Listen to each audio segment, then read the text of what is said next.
When it comes to paving, there's a heap of different patterns that have got different skill levels to how you lay them. Now, what I'm doing here is 90-degree herringbone. The reason why I like it is the pavers are all tightly knit into each other, and it looks like it's been really hard to lay. But realistically, if you just follow the lines, it's bang, bang, bang, bang, you can get a lot of pavers down quite quickly. Now, if you put that on a 45, it looks like this. There's only one difference. When you're putting your cuts in, these are a little Haven pave, you're just cutting them in half.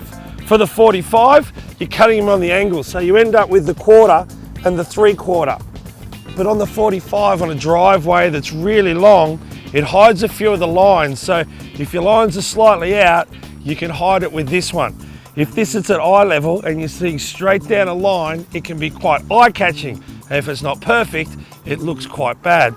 Now from this, you can go on to basket weave or stretcher bond. I'm going to lift it up and show you how to lay them as well.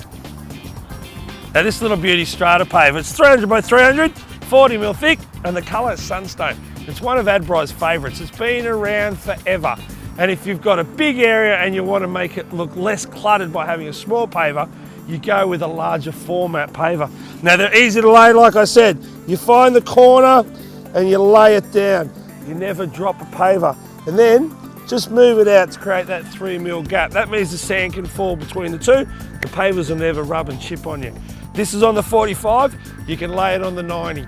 The only difference is you're cutting the triangles instead of a half. Now this here is called stack bond, where the 4 corners all meet.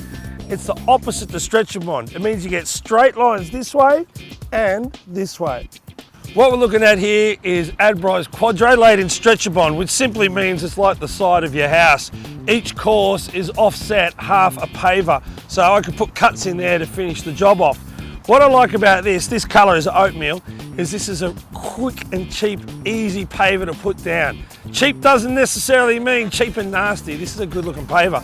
But what I like about it most is it makes it easy for you because it's got these nibs on the side. And guess what? They're 3 mil. And it's important that you have that gap. So you lay your paver the same way, placing it into position, not dropping it. But you don't have to start moving it around now because you've got your 3 mil, because those nibs won't let the pavers touch each other. If by chance your paving job can be viewed at eye height, so it might be on top of a retaining wall and you can look down the lines, the stretcher bond can break that up, and it can be the difference between a bad and a good looking paving job. Here's 2 more options, and they're probably the entry-level simple ones, but that doesn't mean they look bad either. This one's stretcher bond. It's pretty much like the brickwork you'd see on the side of the house. You've got staggered joints and straight lines. All you need to do if you're doing a square or a rectangle is cut some in half to get started, and away you go. And then this one over here is basket weave. I like it, it's entry level. If you're building an area that has an infinite finish, so you can finish anywhere you like, say off the back of the house, into your lawn, you can do it with no cuts, and that means you don't have to hire a brick saw. All it is just 2 and 2 and 2 and 2. You can see the pattern, 2 this way, then 2 that way, 2 that way. And you repeat it in both directions and you end up with a really nice pattern. Now a couple of tips. I always like to run a header course around all my paving. That just means you won't end up with a little paver on the edge. Now even though you mud it all in, a little paver is harder to hold still. So if it's 1 course in, it's nice and solid. And then as far as butting them up, where you put one next to the other, that's a no-no for a couple of reasons. You might end up chipping them when you're putting them down, but they do need a little bit of wiggle room. You're laying pavers, not tiles, remember, and it'll cover any imperfections. Not that there's any imperfections in an Adbri paver, where you've got the 3 mil gap between the two.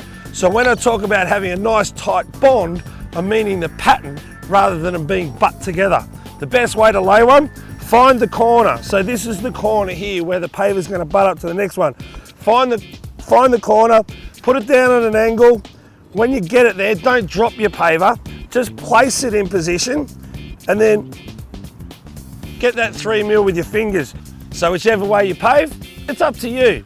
If you see a job that you like, take a photo of it and then copy that style.